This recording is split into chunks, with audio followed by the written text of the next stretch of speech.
انت رايح فين؟ هتحطه ده فين؟ ايه ده كله؟ وانت موديه فين ده كله؟ كبير قوي قوي قوي، والنبي بلاش من هنا، بلاش منين ده كبير قوي، كفاية كفاية.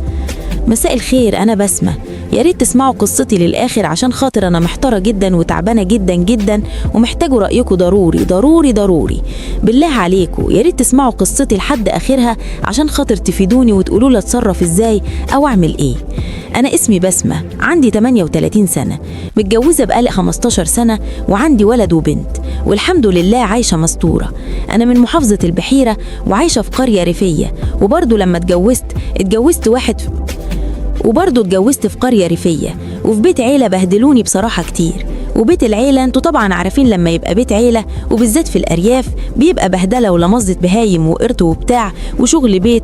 فأنا عشت كتير في مرمطة وبهدلة، وجوزي كان يعني شغال سواق على العربية. فلما ربنا كرمنا والدنيا تحس بس ان شوية حصلت مشاكل كتير في البيت، يعني في بيت العيلة في الأول، وبعدين احنا عزلنا وقعدنا لوحدنا أنا وجوزي برضو في شقتي البيت. وجوزي ربنا كرمه وركب العربية بتاعته اللي هو شغال عليها وبيطلع يشتغل بيها، يعني عربية ميكروباص بيشتغل بيها طول النهار، ويجي مثلا على بعد المغرب على عشاء كده، وكل يوم على هذا الحال. وفي يوم من الأيام جوزي ربنا كرمه ونزل في شركة تبع البترول يودي عمال ويجيب عمال. فبيروح الصبح بدري بعد الفجر على طول، يطلع يروح يودي الأبونيه بتاع العمال بتاع الشركة، ويرجع مثلا على الساعة 8-9 يفطر ويطلع يتني شغال على العربية برضه، وآخر النهار يروح يجيبهم. فضلنا الحال ده حوالي سنة.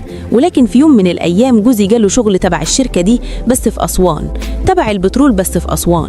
معرفش هو إيه يعني شغلها بالظبط هناك، بس هو راح أسوان. الشركة قالت له أنت هتروح معاهم الإقامة هناك، وأكلك وشربك على حساب الشركة، وعربيتك هتروح بس تودي العمال وتجيب العمال وخلاص على كده، ومرتبك ماشي وأنت سكن هناك والدنيا هتبقى حلوة ومرتبك هيزيد، يعني إن أبونيه العربية هيزيد.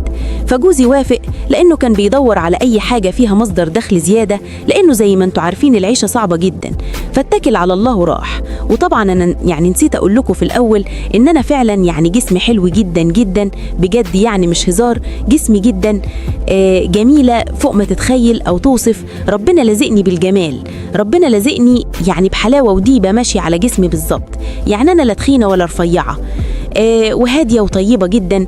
بيصعب عليا أي حاجة ممكن تصعب عليا جدا، يعني لو حد قاعد يشتكي لي حاجة أو يحكي له ظروفه بتاع يعني يصعب عليه على طول. أنا من طبع حنين.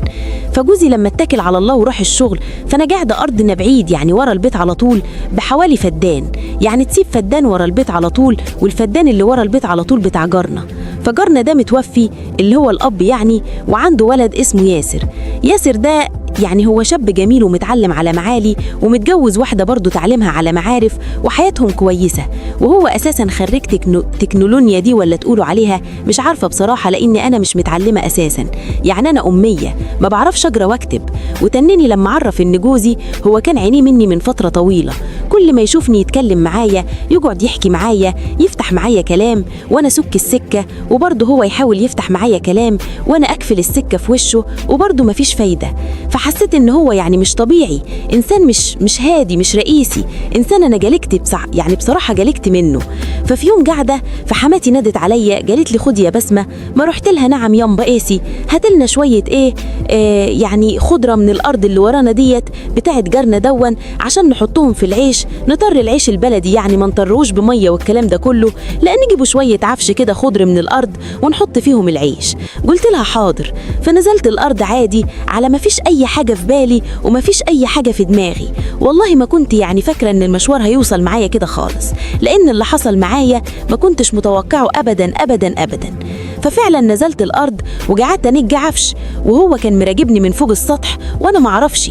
وساعة ما نزلت الأرض ودخلت في الدورة جوه، كان الدورة كبير وكان مطرح كوازين من إيه بتاعت الدورة دي، ويعني ما تخش جوه في الدورة شوية كده مفيش حد يشوفك. ففعلا دخلت في الأرض جوه وقعدت أنج عفش. فجأة لقيته اللي ماسكني حرامي. أنا مسكت الحرامي هنا شعر راسي شاب. قلت له حرامي إيه؟ أنت مين؟ بص ورايا لقيته هو بدون ذكر اسمه. تعمل إيه هنا؟ قلت له هاخد شويه عفش اطر بيهم، ايه المشكله يعني؟ قال لي انت حراميه، انت وعموما الارض وصاحب الارض تحت امرك، انا بهزر معاكي وبضحك معاكي بس عشان خاطر في بنت سرع وبتاع، فانا كنت مراكباك الصبح من فوق السطح عشان خاطر يعني ان انا اشوف مين اللي بينزل الارض ومين اللي بينجح منها، فلما لقيتك انت فنزلت، معرفش ان انت ما شفتش وشك. قلت له خلاص ماشي، ناخد شويه عفش ولا ما ناخدش واطلع لاجي. وبعدين جاتي معايا واحده واحده، وبعدين قال لي انا عايزه اقول لك على حاجه. قلت له اتفضل. قال على فكره انا معجب بيكي جدا جدا وبحبك ومتعلق بيكي وما بنامش الليل بسبب تفكيرك فيكي، وما عدتش عايشه عيش ومراتي ما عدتش طايقها قدام مني بشوف مراتي انت، وبصراحه متعلق بيكي تعليق بجنون وانا بحبك وعايزك.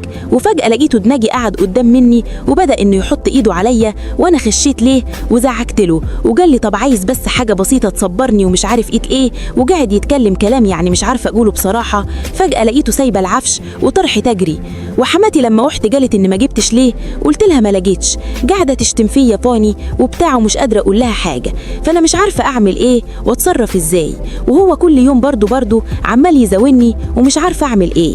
يا ريت تقولوا لي، انا خايفه اقول لجوزي احسب مشكله كبيره وحد يأذي منهم التاني، وانا كده خسرت جوزي في الاول وفي الاخر، وانا مش عايز اخسر جوزي لاني بحبه جدا وهو بصراحه بيحبني جدا. يا ريت تقولوا ده اعمل ايه.